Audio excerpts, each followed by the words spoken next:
Well, welcome. Today I have Virginia Frischkorn, and we are going to be talking about many things today. I'm excited to have her with us. So welcome so much, Virginia, to Planners on Purpose podcast. Thank you so much, Naomi. I'm so excited to be here. Yeah, I'm excited to have you here. Now, before we get started, I did tell our listeners a little bit about you, but I would love for you to share your journey in the event industry. You have such a unique journey, and I think this is really cool, and everybody's going to be very excited to listen in. Thank you. I guess you could say events are in my blood. I have been around events my entire life and never really thought it was going to be my profession, but sometimes that just happens. So, like I said, I grew up around a ton of parties. After I graduated from college, my parents told me they were getting divorced, and I kind of lost it. I thought I was going to move to New York, do a more traditional career path. Instead, I moved to New Zealand. I was like, I'm out of here. And this is not really events related, but it's what brought me here today eventually. So I went back and forth between New Zealand and Colorado skiing. And I was like, you know what? I love events. I love celebration. I've always been one of my friends to get into this. So I started applying for positions with event planners, and I wouldn't even get responses. Like, I got 0 responses from now what has been my direct competitors the last 15 years. And I fortunately got a job at the Little Nell in Aspen, Colorado, which is a 5-star 5-diamond hotel. Did events for them for a few years. And I was like, I can do this better. And that's the benefit of being like young and stupid. So I was 24 and I launched my company, Bluebird Productions. Fast forward, we started getting some really great recognition several years later, and then have since launched, my little sister brand, Something Blue, Aspen Picnic Company. And today, my most recent venture is Partytrick. I think that's just amazing. And you have all of these going at once, right now? I'm not doing as much with Bluebird and Something Blue at the moment. I'm still doing some, but they're not going as full steam ahead. Just Partytrick is demanding the majority of my attention. But yes, they're all out there floating around for sure. Well, that's wonderful. So what do you feel has helped you just in your career to date with all of these different ventures that you've had going on? I think it's a handful of things. I think one of the first things is my team, my employees, my personal network supporting me. I think the events industry is one of those that's so hard that relying on others, like no man is an island. You can't scale by yourself, right? It's like impossible to scale if it's just a one-person thing, basically. So team has been so incredibly critical. Also, recognizing team from other areas and different perspectives, coaches, peer groups, because we learn so much when we look at others, which leads me to it's being curious, right? So you can scale if you're curious, if you're always pushing, if you're not settling. Like, it's great to grow a good business, but if you're not engaged, if you're not being curious about how to make it better, it's hard to keep it growing at the pace that you may want if growth is a goal. So I think being curious and having a great team are two of the biggest things that have helped me more than anything. Yeah, I think that's really great. The fact that you really talked about being curious, because curiosity really helps push you a little bit. When it comes to networking, how are you able to really formulate that support system that you have? Because sometimes people have a little struggle with like networking and building their network. Completely. I will say I have a love-hate relationship with networking. And right now I love it. So I'm psycho about this, just self-admitted. I have a networking project in Asana. And if I meet someone and I'm intrigued by them, or I deep dive and I go back, I add them to my project. I mark them on a rotations once a month, twice a month, 3 times a month. So some people do this in a more traditional CRM, like a HubSpot or what have you, but I do it in my own project this way. I like to keep notes, and then I make an active goal to reach out to 5 to 10 people a day. Yes. I don't care if it's uncomfortable. It could be reaching out to someone on LinkedIn. I so admire what you're posting. It could be the more organic, just commenting on their Instagram, but it's really a big part of my day-to-day practice. And it allows me, your network is your net worth, that saying. And it's, if you try to stay in the silo, you don't learn outside of it. You don't have the people to call upon. So I have made a very, very concerted effort to network authentically. Not in a transactional way. I think that's the big difference, right? It's about those real connections. Maybe nothing comes of it ever, other than it fills joy in your heart. And that is a perfect reason as well. I love that. So like reach out to a certain number of people a day. For you, it was like 10 people. Yeah. 5 a to 10. day. 10's when I'm in a good spot. 5 is my like bare minimum. Okay. And it doesn't need then to be new people. It can be like mhm, recurring, like, mhm. oh, I haven't talked to that person in a bit. But yeah, Just so every reconnecting and yeah, nurturing, right? A completely. relationship. Hmm. Yeah, because one touch point's not enough. I think Right. as planners, right, we get hit up all the time by vendors who want to work with us. Yes. They reach out once and then they ghost. Well, that's not networking. That's like a lead prospect, but you don't actually like cultivate your network. It's Mhm. you now have an email. That's it. So in my mind, that you're building a relationship. So that requires a lot of repetition and like true connection. Yeah. Yeah. I love that. And I love the fact that you're using Asana. I use Asana too. And Good. that's such a great creative like workaround than doing a CRM is adding, putting it as a project within Asana. So I might take that from you. I love it. I'll screen share it later with you if you want and give you my hacks. I've been doing it for years and it's like the biggest like time saver for me too. That's awesome. Yeah. Always love to find new ways to work with Asana. It's Me great. too. Oh man. So we talk about just how to stand out as a event professional. We were talking about networking, and I think that's really great. You, as yourself, as a prestigious event professional, have had so many awards and recognitions in the industry. So I felt like you could shed a little light on how do you stand out? Networking and growing your circle is one, but how do you really, stand out?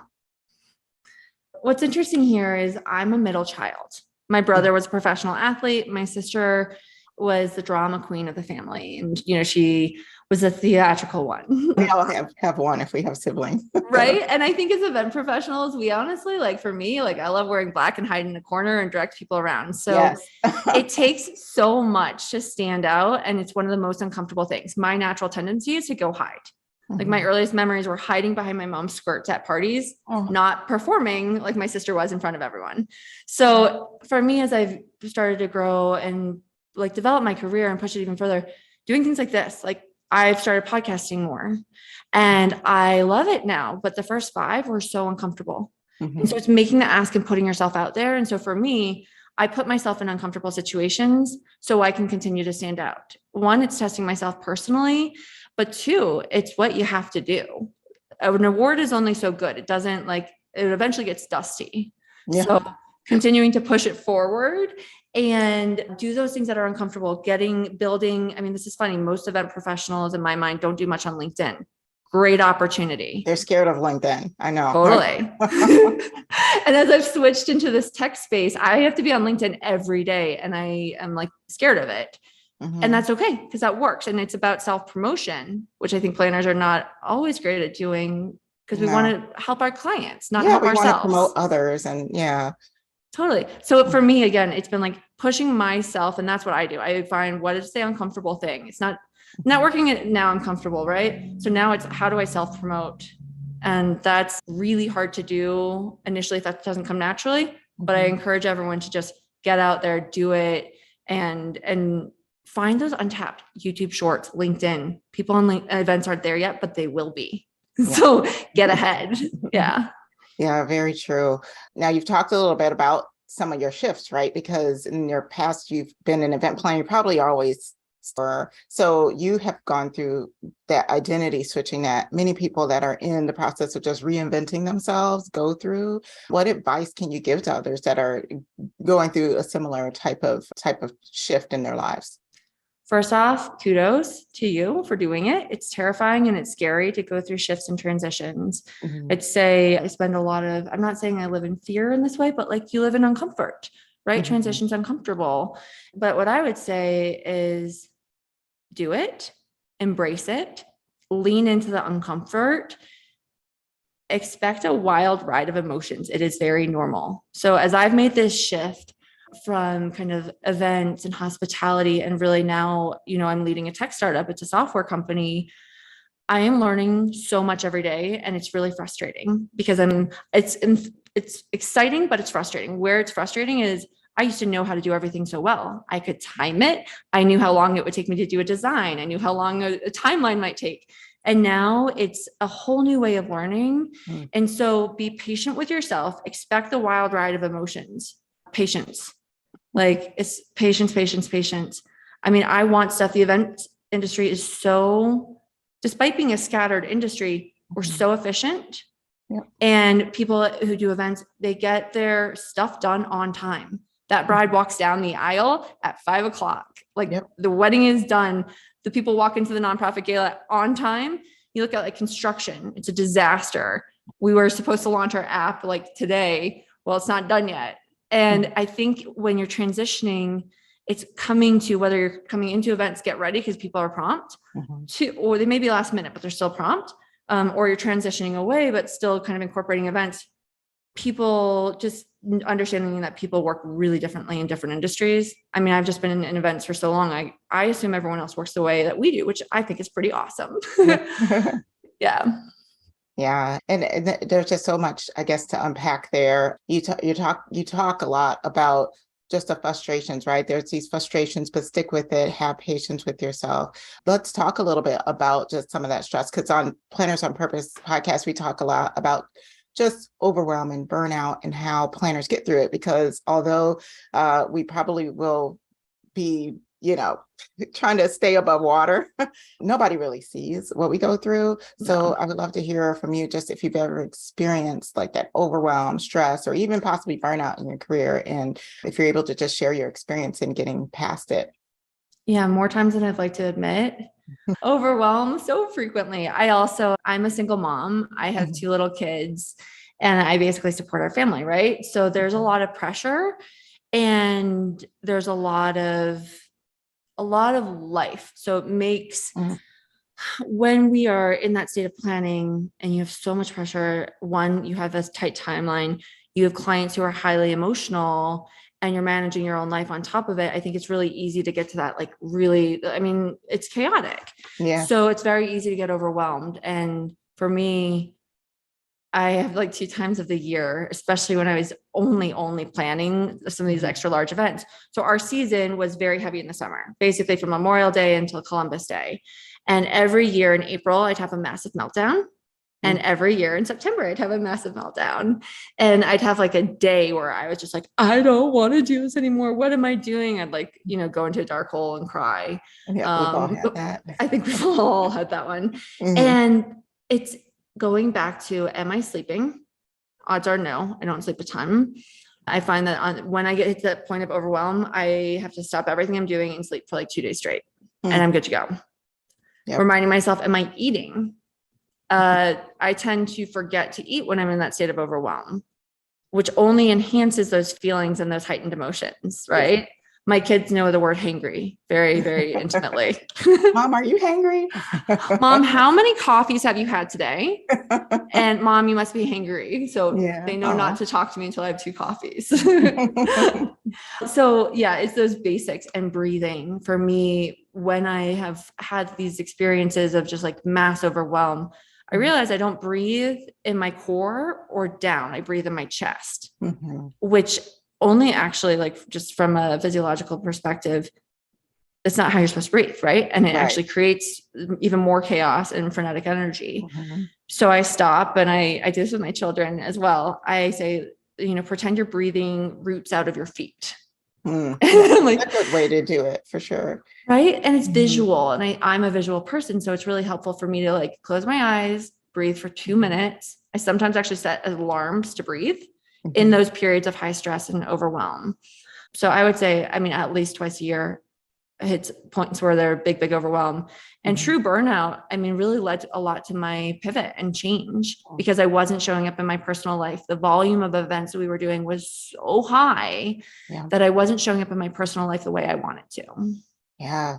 And when you talk about the couple of months that you do go through that, sometimes your overwhelm coincides with either a big event or something, and you can usually pick, oh, okay, I know I'm getting stressed because of this. And here's what I have to do in order to kind of like prevent it or move around it or get past it. So thank you so much for sharing. I just think that it's so prevalent even now, just as the event industry. I feel like we're back from pandemic stuff, but it seems like it's even more, it's in a different way. It's definitely more.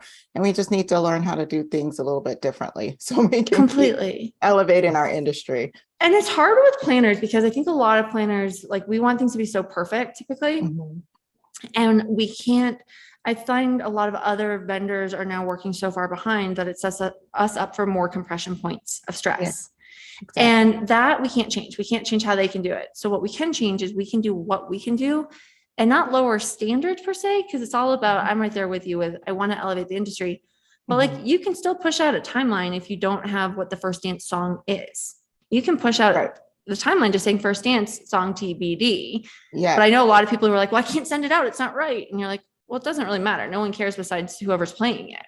Right. Like they need to know that it's there and put a placeholder, but it's a progress, not perfection. Exactly. But that communication sets a bar that holds others to the same standard in my mind. Yeah. And sometimes your B+ has to be good enough, right? In order to keep things moving, because otherwise you become the cog in the wheel, so to speak. So just keep it moving, right? Yeah. Get out there, just do it, keep it moving and breathe. Yeah. Exactly. So I would love to just talk a little bit more about Partytrick, and just speaking of just making things easier, kind of an event space. I love what you're doing there. Can you talk a little bit about how Partytrick came about? What was the reasoning, or what made you get into that space, and just give us a little sneak peek at your service offerings there? Yeah, definitely. So what's interesting about Partytrick, I'll start before the why and story, is we are such a complementary product to the event industry. We are not intended to be a planner in the way that planners are. We are a planner, but it's not for the stuff that I'm going to just assume 99% of those of you listening actually do. Like, and that's something that I've really, as we've launched Partytrick, wanted to educate people on. It's actually a very complementary and supplementary service to make your life easier. So personally and professionally. So basically in 2020, when, as you all know, like we all lost the ability to host events in person, but pods were popping up. And my father, who was my mentor, he's my person, he's my rock, he was doing these little like pop-up pod dinners with his friends. He lives back on the East Coast. The rest of us live in Colorado now. And I was like, oh my God, I'm so jealous. You're getting in-person connection. And so I kept my staff that it was on with me, even though we weren't executing because we didn't know when we could. And we're like, we're going to create basically a version of how to educate people how to do these dinners. Not do it for them, not be a service provider there, but just like, here's a guide of what to do. It's a blueprint. And we launched a company. It was the beta of what's now Partytrick. Launched it, got it going, and poof, the day after I launched, my dad died. And very unexpected, wrecked me to my core. And thank you. And what it did was it caused me to stop and pause and take stock. And I think that COVID did that for many in various ways. So his death was not related to COVID. It happened to coincide in 2020, but we all stopped and thought, like, what do we want our legacy to be? How do we want to impact the world? Why are we doing what we're doing? And so I say we collectively, like I have an older brother and a little sister, and we all had big changes with our career after that, because we were thinking, my skill is creating a fabulous experience. It was my dad's skill too. How we execute it, very different, and so I couldn't keep that company going. I got back to life. I just had to keep the lights on and feed my kids and kept running the other companies. But I could never get the idea out of my mind. Fast forward early 2022. And I'm like, okay, I'm going to wind the others down a little and really push Partytrick. And we named it Partytrick at that point. I started working with a developer and realized that I could leverage all of my knowledge, all of my playbooks with tech, which meant I could impact and give people the gift of experience when they can't have a planner. I mean, this sounds funny, but like Chip and Joanna Gaines with what they've done with Magnolia and brought it into Target, and Studio McGee has their Target line. That's like anyone shopping at Walmart and Target. They're not hiring planners as much except for the very special occasions, but every single day deserves to be celebrated. And my business is, I was throwing $1 million 50th birthday party, which lovely, fun, but like it's absurd. So I want to help everyone. I wanted a tool for myself where I wasn't so tired that I could come home and do like a Taco Tuesday for my kids or my kid's birthday party. And I didn't want to do that when I was planning as much for everyone else. So in a way, like I created it because I want to give this gift, but I also felt a need that even as a planner, I didn't want to do my own things over and over. It's the last thing I wanted to do at the end of the day. All right. So what is Partytrick? We're a software.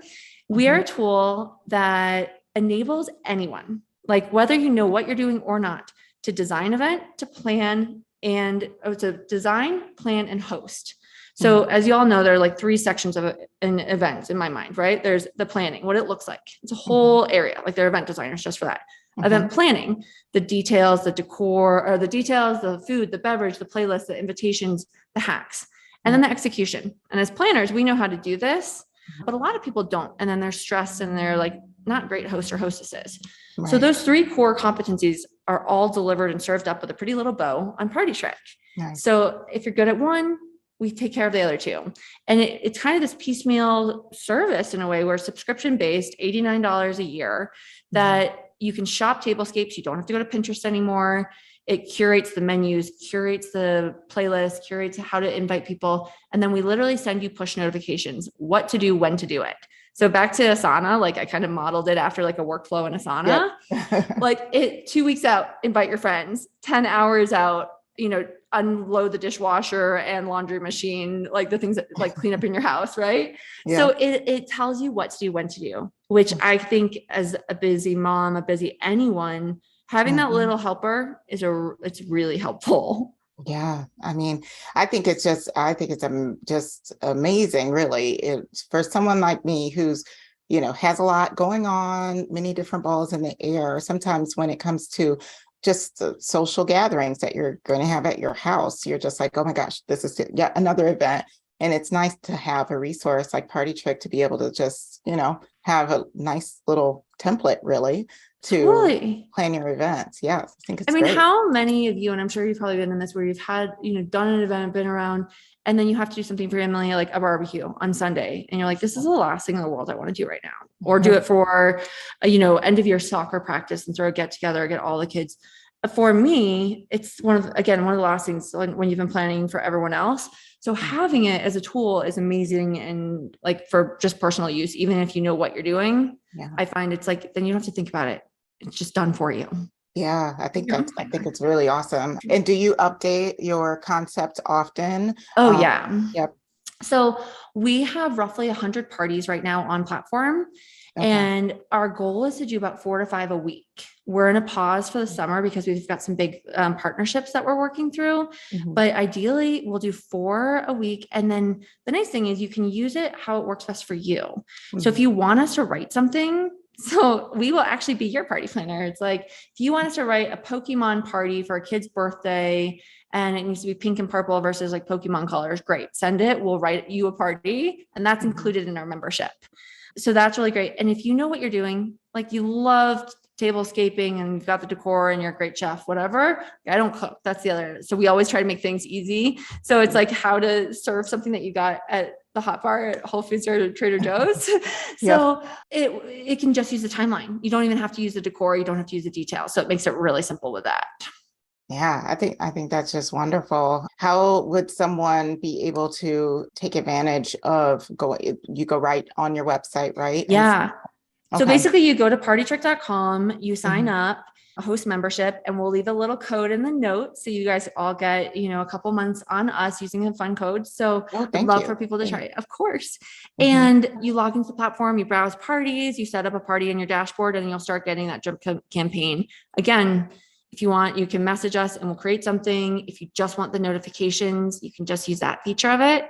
And then, we were talking about this a little bit earlier, but one of my favorite things, and I love the event industry, I always was really cognizant of diversifying my revenue streams as a planner, right? So like I had my service fees. I also have my IATA, right? My IATA is my travel agent number. So I can get room commissions.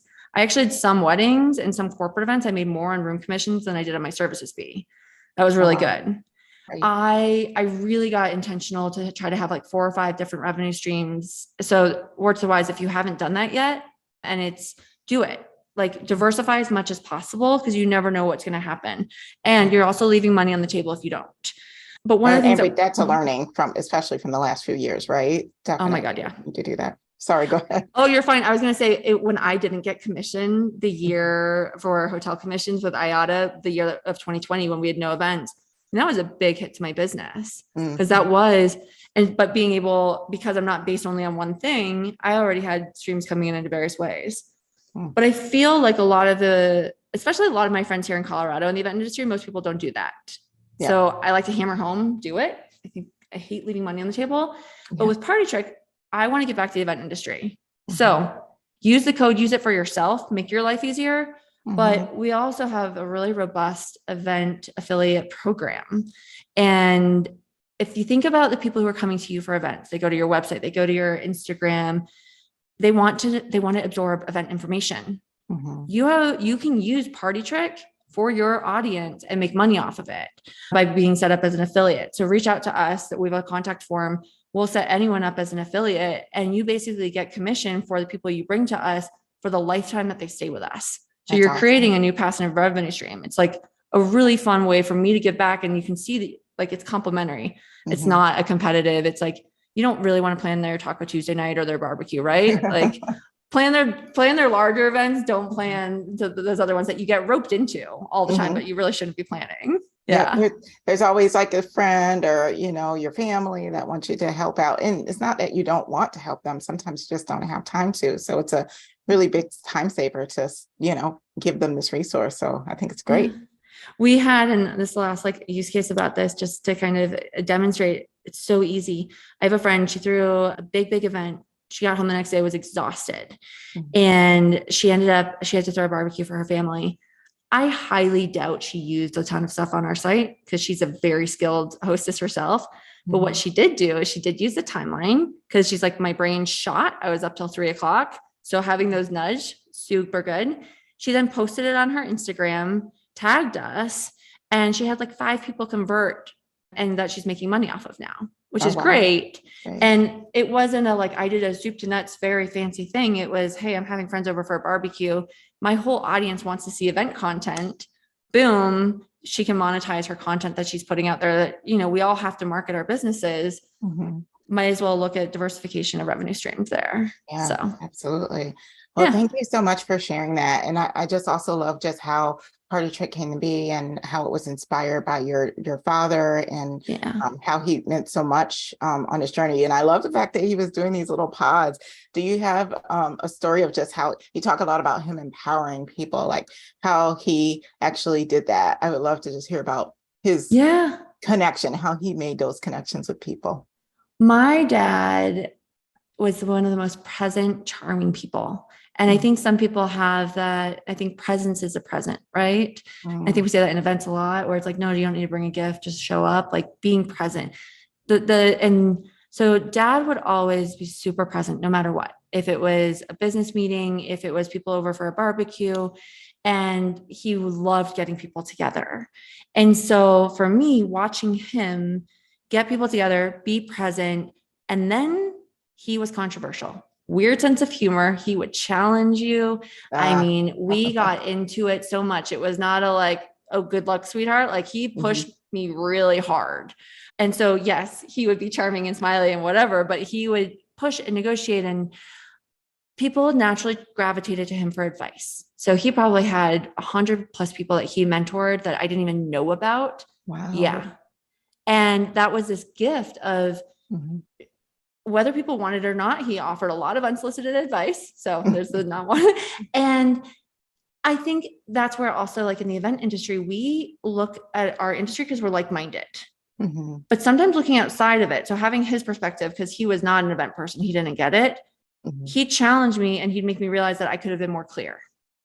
So he would go to people and someone who started a dog food company, and he was in heavy highway construction and coal and not related to dog food, and poke holes because he could see it. When you're in the picture, you can't see the picture clearly.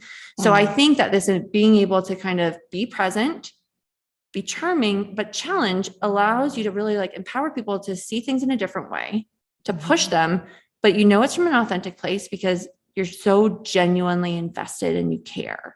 And so when we did his memorial, the people coming out of the woodworks and the stories that we heard about, he was there. He just sat there and he always followed up and he pushed. It was just incredibly touching and powerful. Yeah. And it's such a gift because sometimes, like you said, if you're always in the picture, you don't really see the big picture. So for him to be able to poke holes and really kind of enlighten people on whatever it may be, that definitely is a rare gift that not too many people get. So That's Yeah. great. That's so good. So speaking of just memorable moments, what are one of your favorite events and what made them so memorable from your experience? Yeah, great question. Oh, I get asked that a lot because of being in events. I'm sure we all do, right? And I think naturally I go, oh, well, this was one of my favorite weddings. This was one of my favorite corporate parties. This sounds, I've never answered this way. But one of my favorite events was the party we actually threw for my dad the year after he passed. No. So, and what made it memorable is really not what you guys are going to expect. So he passed, as I said, in 2020, and we threw a party in 2021 on what would have been his 68th birthday. And it was at this beautiful farm in the Virginia countryside. And we told people that they weren't allowed to wear black. Like my whole wardrobe is black. I'm wearing black today for those who can't see. And I love it. It's an event thing, who knows? Yeah. But it's a party. It is a celebration. And so we had a great band. We had lawn games, grazing tables. And it was this amazing experience where I think what goes into the best experience is when things are intentional. So my favorite events, there's intention behind it. There's humor. There's something that sparks joy and delight.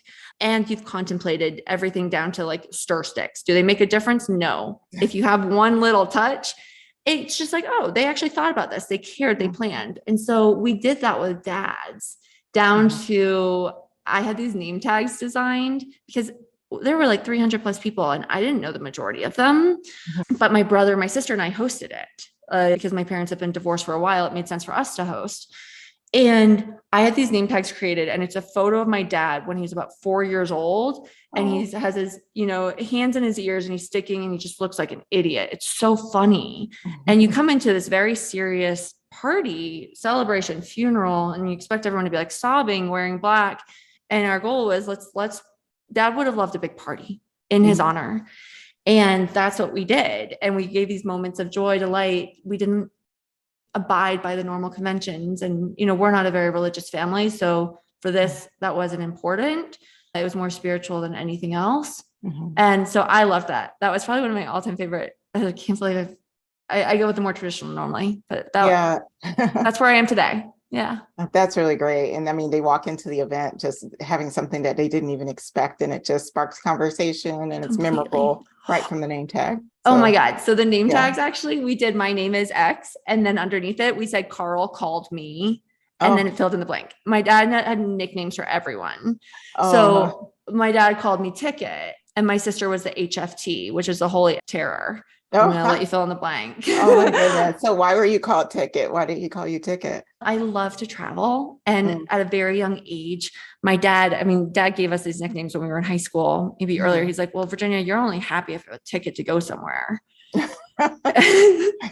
Funny thing is, I haven't been on a plane in like months, but for me, it's like the adventure. And so for me, that signifies it. And so we joke about it, like, again, it's that novelty of the airplane ticket. Where am I going? What am I doing? Like, go, go, go. So yeah, he always called me, all of my voicemails, hey Ticket, what's up? So we had the name tags and learning what dad called all these people. I'm not a name tag person typically. That was really fun. And that made it work. Right. So it's not just, hello, my name is, like, funny fact and not what you'd expect. That my favorite color is purple. Yeah. That's awesome. Anything after that is just, just a gem. So that's great. I love it. So so what's next for Partytrick?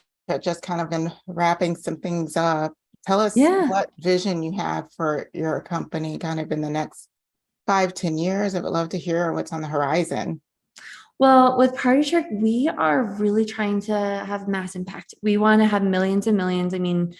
My goal is 40 plus million users, right? We want everyone. We want to empower people to have a great time. Life is about the experiences shared, and we want to power them. We want to make it easy and save time, save money, save stress. And whether that is a corporate event where we're helping the quote unquote secret event planners, right? The EAs, the virtual assistants who get tasked doing this, but it's not really their job. Hey, we can give you time back in your calendar. For those who we just need a little extra help, we're going to make you look better. So we want to build this platform that is going to introduce you to new concepts, that's going to make it easier.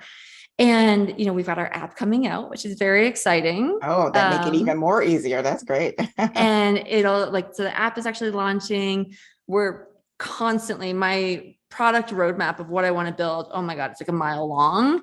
So right now it's a ton of partnerships and collabs, party how I party. It's not just about the party tricks that Virginia and her team at Party Trick do. You know, we just recently partnered with a brand. We're doing a gender reveal, and they have a product that is this cotton candy bomb. You put it in a drink and it changes blue or pink. So they have the product, we have the experience. And so we partnered them together. And when you buy the product, you get the experience, and then we'll have the experience on the site, which then pushes people to their product. And it's a really fun new way. So for us, like these partnerships, so if anyone has a really fun brand or a product and they want an experience built around it, we're building experiences around physical products. We are doing collabs around ideas. So we have some lifestyle influencers, some event industry influencers, and it's a party like I party. So it's really about creating content for everyone to make life more joyous. Perfect. That's awesome. I'm excited to see how this all shapes up for you. I think this is great, and it just really is definitely something that helps the industry of events and beyond, right? So this is great. Yeah. This is great. So before you go, I would love to just ask you just a quick rapid fire question. Okay. Before we wrap up. And the first one I have for you is, if you were to recommend a place to travel, since you call ticket, where would it be? What was your most favorite place, and what would you recommend? I'm feeling Italy today. I lived in Italy for a year. So go to Italy. I feel like right now, just those vibes are it's summertime, like summer. And that's a big one for me right now today. Okay. Yeah. Italy. Yeah. I love Italy vibes. All right. So my next question is, who is your favorite celebrity to I guess, I don't know, I don't want to say stalk, but your favorite celebrity to keep tabs on, and why is that person your favorite celebrity? Oh, good question. That's a hard one. So I am not as good with pop culture and celebrities in that way. What I will say is I love Blake Lively, what she and Ryan Reynolds, especially him, like what he's doing from taking a celebrity to a business side is really cool. Molly Sims is another. Love following her and how she's pivoting. I think people who reinvent and don't just do something and then ride on what it was, like that's really admirable to me, because I love the reinvention. And yeah, that's great. Yeah, no, that's good. I love that too. Just kind of watching them change and rebuild, right? I mean, Oprah and Sarah Blakely would be my other two, but I think everyone would answer those. Like love everything. Yeah. Okay, so we do a book club at Planners on Purpose. Would love to know what your favorite book is to recommend to other event professionals. Related to events, like business or just personal? It can be either. You can, doesn't have to be related to events. You know what? The Power of Moments. I'm going to go, it's business and personal. Love the power. Have you read The Power of Moments? Yeah, we had it in our book club. Darn. Okay. No, but that's a good one. I love when people bring it up. Go ahead. Tell us. Yeah, no. Okay. I love that one. That would be one of my really, really good ones. Oh my goodness. I'm trying to think of it. I read a ton, and the problem is they start to disappear when I'm pulling up a note. Give me one more sec. Actually, another business one, the Innovation Stack. If you haven't done that one, really good. I think a lot of people are like, I'm not going to do this. They're going to beat me. This is kind of an overcoming odds one. It's really, really good. Joyful. And then a Joyful will be the other. And Joyful is this amazing. And it's about, I think it's fun to read personally. It's fun to read professionally. It's about sparking joy. It's about color theory. It's about Marie Kondo's book? No. But you think it is because it's sparking joy. It's just joy, joyful. Okay, gotcha. Yeah. So those, I'm going to give you 3. I'm bad with one. Okay. Yeah. Sounds good. Well, thank you. Yeah. Thanks so much for answering those questions. It's just nice to really hear your feedback on those and what everybody's reading and what they do. But as we wrap up, I would love for you to just share where everyone can find you if they wanted to connect, and any last words that you want to share. Amazing. First off, again, thank you so much for having me. And please check us out on partytrick.com. Find us on social. We'll leave a note with a promo code to try us. And again, if you'd love to join us with our affiliate program, we can help, diversify your revenue streams. We would love to do so. Feedback is critical, right? And so anytime, any ideas of build this, do that, bring it. I love feedback. So thank you so much. No, thank you. Thank you so much for being on the Planners on Purpose podcast. For everyone that's listening, I'll make sure to have all of the links that were mentioned in this episode in the description. But thank you so much for being here. It was a pleasure to talk to you, Virginia. It's You wonderful. too. Talk to you soon. Talk to you soon. Thank you.